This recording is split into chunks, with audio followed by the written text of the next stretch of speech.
In 1973, a Russian writer published a book in Paris. He'd hidden the manuscript in glass jars buried in his friend's gardens for 10 years. The book was called The Gulag Archipelago *. It told the truth about the Soviet camps. The Kremlin called him a traitor. The world called him a prophet. 16 years later, and not because of armies, not because of weapons, but because of pens and crane operators and priests and playwrights, the Soviet Empire that had ruled half of Europe for half a century simply stopped. These are 5 of the people who stopped it. Most of them never thought of themselves as heroes. They thought they were just refusing to lie. This is Aleksandr Solzhenitsyn. He was a Soviet artillery captain who fought through World War II, was decorated for bravery, and was then arrested in February 1945 because of a private letter in which he had called Stalin a mustachioed man. He spent 8 years in Soviet labor camps. He survived cancer in internal exile, and when he came home, he started writing. He wrote in secret. He typed at night. He destroyed drafts as he finished them. He hid completed pages with friends across Russia, glass jars buried in gardens, microfilm sewn into book covers. The KGB knew he was writing something. They could not find it. By 1968, he had 3,000 pages. In 1970, the Nobel Prize Committee gave him the Nobel Prize in Literature. He could not go to Stockholm to collect it. The Kremlin would not have let him back. So he sent his speech instead. He wrote, "One word of truth outweighs the world." In December 1973, his secret history of the Soviet camps, The Gulag Archipelago *, was published in Paris. It was the testimony of 227 other survivors, woven together with his own. It named the system. It named the camps. It named the dead. The Kremlin called him a slanderer. 2 months later, they stripped him of his citizenship, put him on a plane, and dumped him in West Germany. He spent 20 years in exile in a small town in Vermont. He kept writing. He wrote in Russian. He believed he would go home.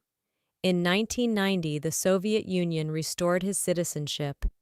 In 1994, he flew from Alaska to Russia, took a train across the entire country from east to west, and stepped off at Moscow's Yaroslavsky station, where a crowd was waiting. He had outlasted the system that exiled him by 3 years. This is Andrei Sakharov. In 1953, at the age of 32, he designed the Soviet Union's first hydrogen bomb. He was given 3 Hero of Socialist Labor medals. He had everything. Then he started thinking about what he had done. By 1968, he was publicly opposing his own work, circulating an essay called Reflections on Progress, Peaceful Coexistence, and Intellectual Freedom that argued for nuclear arms reduction, human rights, and convergence between East and West. The Politburo banned it. It was read everywhere. He spent the next decade defending Soviet dissidents in court. He sat in cold corridors, waiting to hand small notes of support to people on trial. He won the Nobel Peace Prize in 1975. The Soviet government did not let him collect it. In January 1980, he criticized the Soviet invasion of Afghanistan. Within a week, he was put on a plane and sent into internal exile in the closed city of Gorky, 300 miles from Moscow. No foreign visitors, no phone, KGB surveillance day and night. He was 60 years old. He stayed there for nearly 7 years. He went on hunger strike 3 times so his wife could travel for medical care. He kept writing letters. He could not send them. He kept them. In December 1986, a telephone was installed in his Gorky apartment. The next day it rang. Mikhail Gorbachev was on the line. "You can come home," he said. Sakharov went home. He was elected to the new Soviet parliament. He spoke truth in the chamber for 2 years. He died on December 14, 1989, 5 weeks after the Berlin Wall fell, 3 weeks after the Velvet Revolution began in Prague.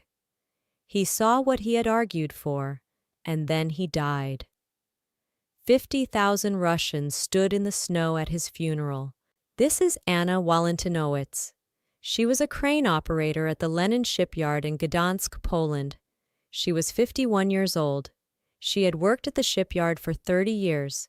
She was an activist for a free union and the unofficial conscience of the welders. On the 7th of August 1980, the management fired her, 5 months before her pension came due. This is Lech Wałęsa. He was a 36-year-old shipyard electrician who had also been fired 2 years earlier for organizing.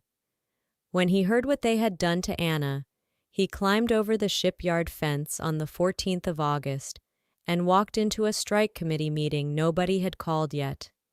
He stood on a bulldozer. He said 3 things.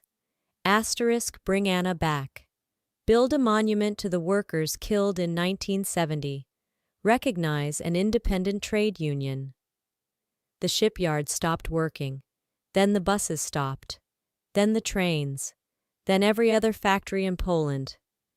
18 days later, on August 31, 1980, the Polish government signed an agreement at the same Lenin shipyard. It was the first time a communist government in history had recognized an independent trade union. The union was called Solidarność, Solidarity.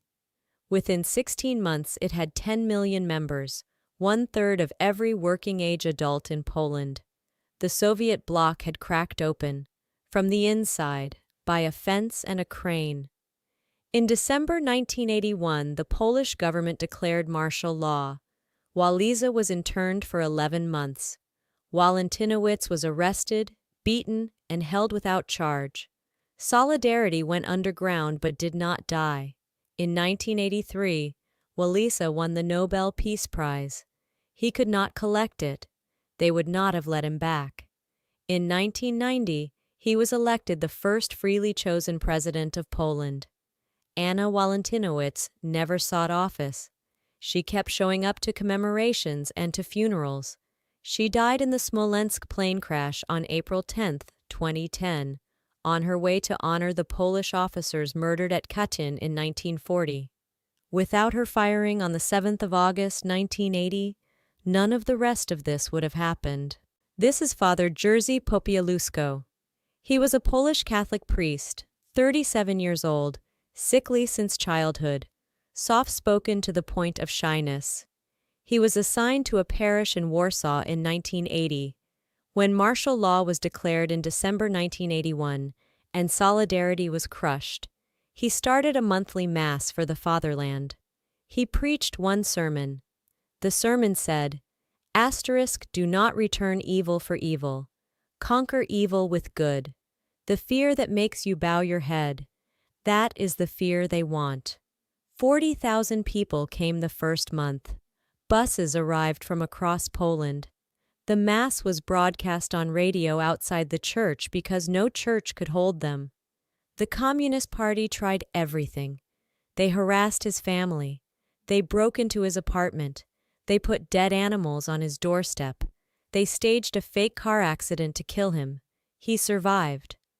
On October 19, 1984, 3 officers of the Polish secret police, the SB, kidnapped Father Popiełuszko on a forest road outside Torun.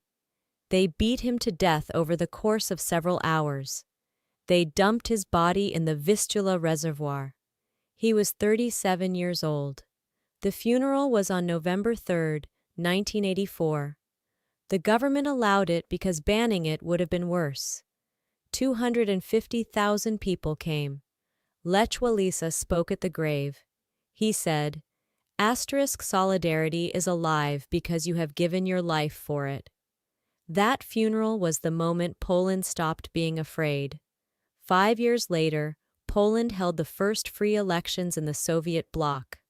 Solidarity won 99 of the 100 seats it was permitted to contest.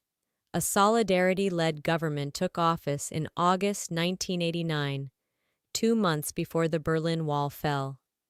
Father Popiełuszko was beatified by the Catholic Church in 2010. His grave at St. Stanislaw Kostka Church in Warsaw has had a steady stream of visitors for 40 years. This is Václav Havel. He was a Czechoslovak playwright. He was 53 years old. He had been arrested 4 separate times for the crime of writing what he believed.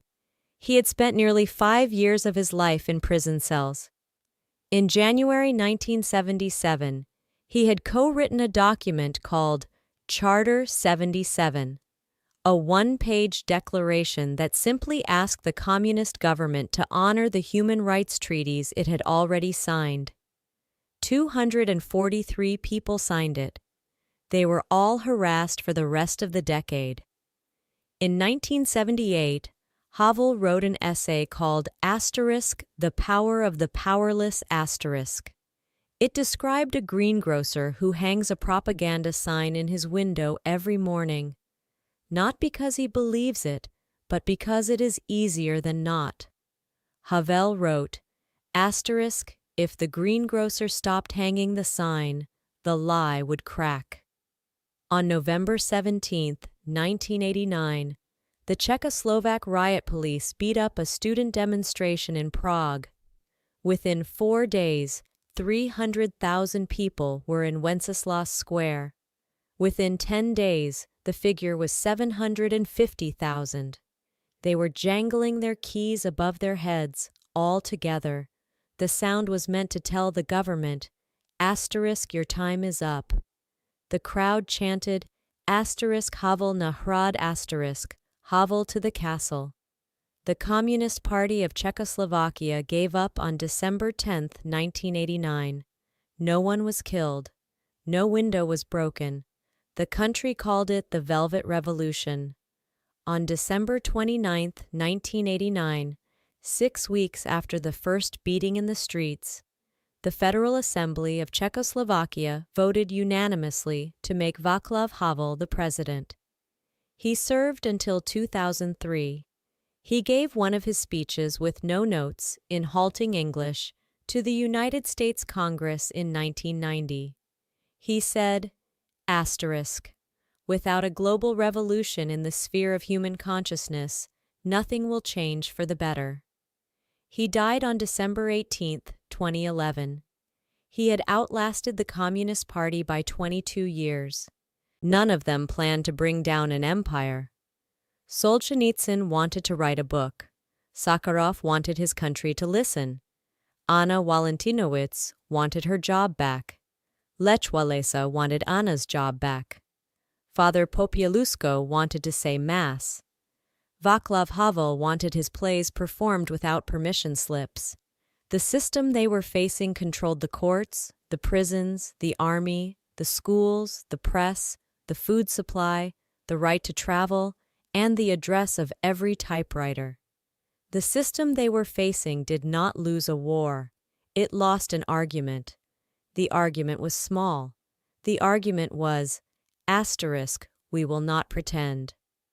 When Anna Walentynowicz refused to stop organizing, when Solzhenitsyn refused to burn the pages, when Sakharov refused to take back what he had written, when Father Popiełuszko refused to stop the Mass, when Havel refused to sign the document promising he would not write any more, at every one of those moments, a single private person said one quiet word in a long Russian-language reply to a regime that had already won.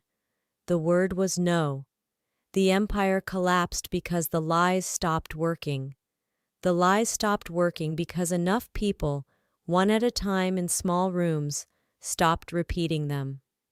Between these 5 people, somewhere around 400 million Europeans live in countries today that hold free elections. Most of those 400 million have never heard of the crane operator from Gdansk, who was fired on the 7th of August, 1980. If you remember the 1980s, and most of us who watch this channel do, You remember what it felt like to assume the world would always be divided. You remember the maps. You remember the wall.